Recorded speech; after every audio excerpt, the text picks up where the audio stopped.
am Savvy Mike, and this is I Am Savvy Mike TV. And we have Birdman doing an interview with Nick Cannon. Now, if you don't know, Nick Cannon doesn't do a podcast until he has a special guest, because that's really how podding works for rich people. You know, they only do it for clout and money. They don't do it because they actually want to be a podder or actually want to do this every week or 2 times a week. That's why Joe's the podfather. He laid out the blueprint for all of them, and they said, hey, we're going to copy that and use it to our benefits. And that's what's happening here. Anyways, Nick Cannon only comes on this pod to expose he got a new baby mama. That's the only reason he come on his pod, or when he got a guest. And here we are with a guest, Birdman. Now, Birdman doesn't do interviews, so that's why this is a special. So, they talked about a lot. They talked about Cash Money artists saying he's the reason they fall off because he really doesn't put back into it. And he answered that, and, that was cool. That was a cool conversation. But the thing that's going viral, I'm only here to talk about the hot topic. And the thing that's going viral is him, addressing, I guess, his beef with Master P. And if you're an old head, back in the day, I guess Birdman and Master P were beefing. And I guess that really played into what they were doing in the industry as well, because I guess certain labels weren't trying to sign him because of that beef. Anyways, interesting conversation right here. Let's listen. So y'all was grinding independently all the way up for 7 years. 7, 8 years in the game. I started my record label at 15. Wow. And y'all was doing bounce music. It was the New Orleans bounce. And you wasn't rapping yet, right? You was nah. So you was funding it. I always was into making rappers. I never wanted to rap. Yeah. I just happened to rap because I had young niggas who was really was nervous about shit. So I used to just grab the mic and he's like, nigga, this how you do it. And them niggas. Yeah. So really on some Eazy-E shit where you was really living the life that they was rapping about. I used to tell them what to rap about. Right. All through the hot boy days. That's all was my life, man. Yeah. My brother and them. Yeah. So we go through, and then from my understanding, real life shit happened even when y'all was on the grind early on in Cash Money. And what the first few rappers that you signed, they no longer with us. I done been through that shit 4 or 5 times. Nigga, we have something, nigga leave, nigga. You know what I mean? And then and so like you said, those, and when I say those rappers, God rest their soul, they lost their life to the streets, most of them, right? Some of them, but some of them still here. The weirdest shit about that, right? When I look back and I play it back, I've been doing this shit with Universal 25 summers, right? Yeah. And every nigga left me was never successful without me. I look at all them careers, and I love them. I brought them in the game. Yeah. Every nigga. I got nothing but respect for them. I'm not ever speaking negative on now one of them because I ain't built like that. Yeah. But I studied this game. Every one of them left me, never been successful without me. That's powerful. And let's talk about that for a second, because I always, want to tap into a mogul's mindset because it's happened to me quite a bit too. When you go out your way, you put somebody on, take bread out your pocket, provide for them, help them provide for their family. But because for whatever reason, they hustle ain't right, or they work ethic ain't where it needs to be to become a star, to really get to it, it doesn't work out. And then they want to blame you, the dude that put them on, or they want to start talking about, Nick took the money, or baby, you know what I mean? It's like, yo, I brought you up from out the mud, and I got way more money than you. Why would I want to take from you? I want to see you win, but you get these stories from even the ones who probably never really made it, or even the people that might have got on, but just didn't have the intellect to succeed like some of these other people. How do you address that? My situation was a little different because there was little niggas that I raised, right? Right.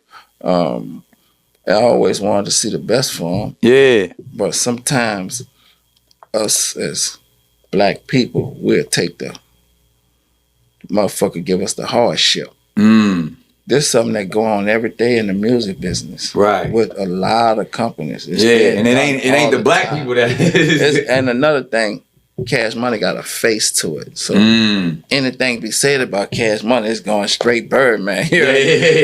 Like Birdman did that. But these other labels don't have a face to them, and you can blame Sony, you can blame Universal, you ain't gonna hear the negative with that. Yeah, you ain't gonna hear no nigga on the blogs and all that other goofy shit saying nothing negative about these people, but got a major problem with them.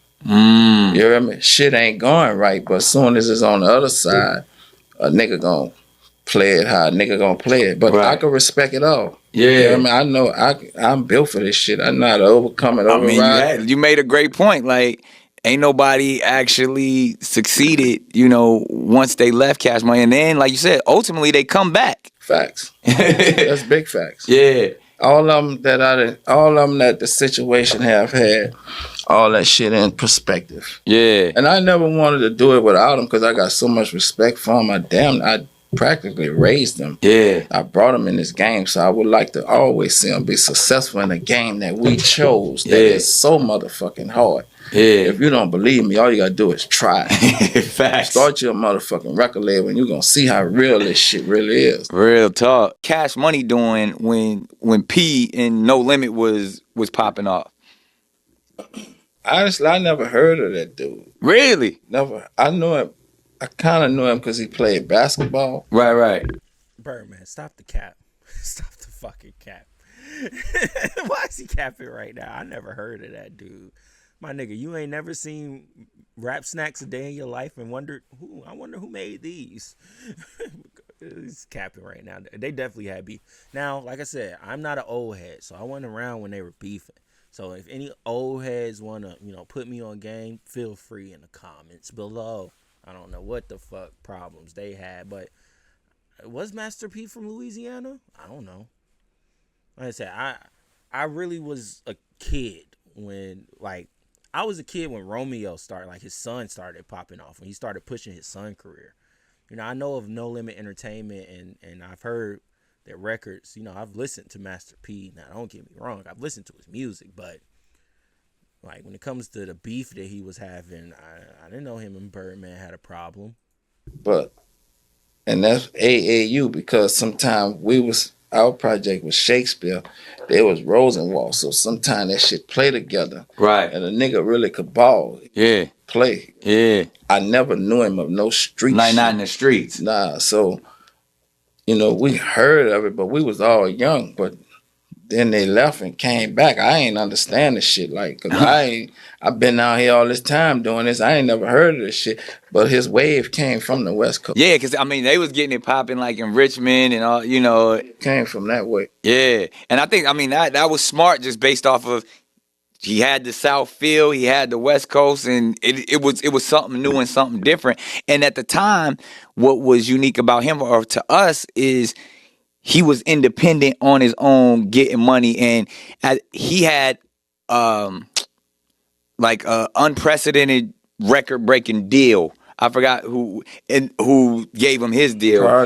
Priority. A lot of Texas niggas' music was coming our way. Right, like Rap A Lot. Yeah, Rap A Lot was the pioneer for us. That was somebody who I really looked at was Jay Prince in my time of coming up. Yeah, absolutely, the OG. So how he did his shit. Right. And Texas music are coming down to us, but now our music going their way. So y'all get into it, you get in there, Universal. Now, did you fly to New York? Or was it LA? Or New York. So you went out there, to New York, met with Doug Morris and all that.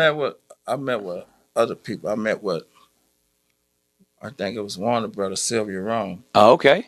Oh, so you was meeting with everybody? Yeah, I was meeting with everybody. Yeah. Get the best Sylvia deal. Rome, she said, and I got nothing but love for Sylvia. Over the years we didn't work together, but she said our music don't work for them.